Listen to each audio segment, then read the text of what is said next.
Segundo Reis, capítulo 25. E sucedeu que, no 9º ano do reinado de Zedequias, no mês 10º, aos 10 do mês, Nabucodonosor, rei de Babilônia, veio contra Jerusalém, ele e todo o seu exército, e se acamparam contra ela, e levantaram contra ela tranqueiras em redor. E a cidade foi sitiada até ao 10º ano do rei Zedequias. Aos 9 dias do 4º mês, quando a cidade se via apertada da fome, nem havia pão para o povo da terra.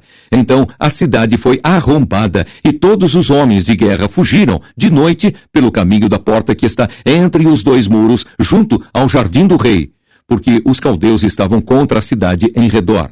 E o rei se foi pelo caminho da campina. Porém o exército dos caldeus perseguiu o rei e o alcançou nas campinas de Jericó, e todo o seu exército se dispersou.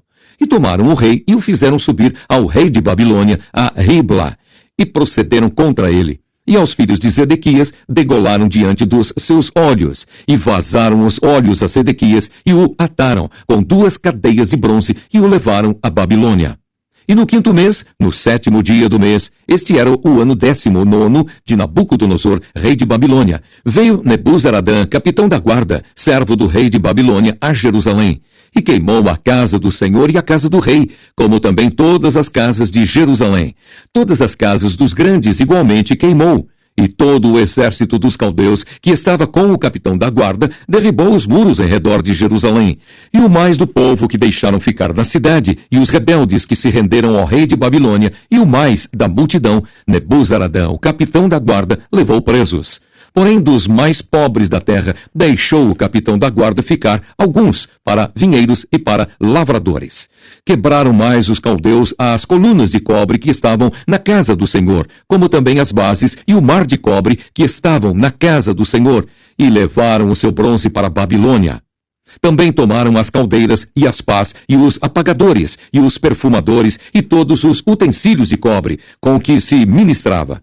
Também o capitão da guarda tomou os braseiros e as bacias, e tudo mais que era de puro ouro ou de prata.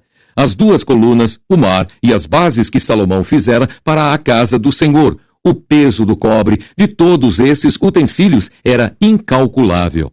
A altura de uma coluna era de 18 côvados, e sobre ela havia um capitel de cobre, e de altura tinha o capitel 3 côvados. E a rede e as romãs em roda do capitel, tudo era de cobre, e semelhante a esta era a outra coluna com a rede.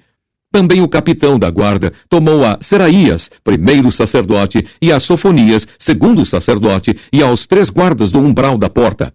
E da cidade tomou a um eunuco, que tinha cargo da gente de guerra, e a 5 homens, dos que viam a face do rei, e se acharam na cidade, como também ao escrivão-mor do exército, que registrava o povo da terra para a guerra, e a 60 homens do povo da terra, que se acharam na cidade.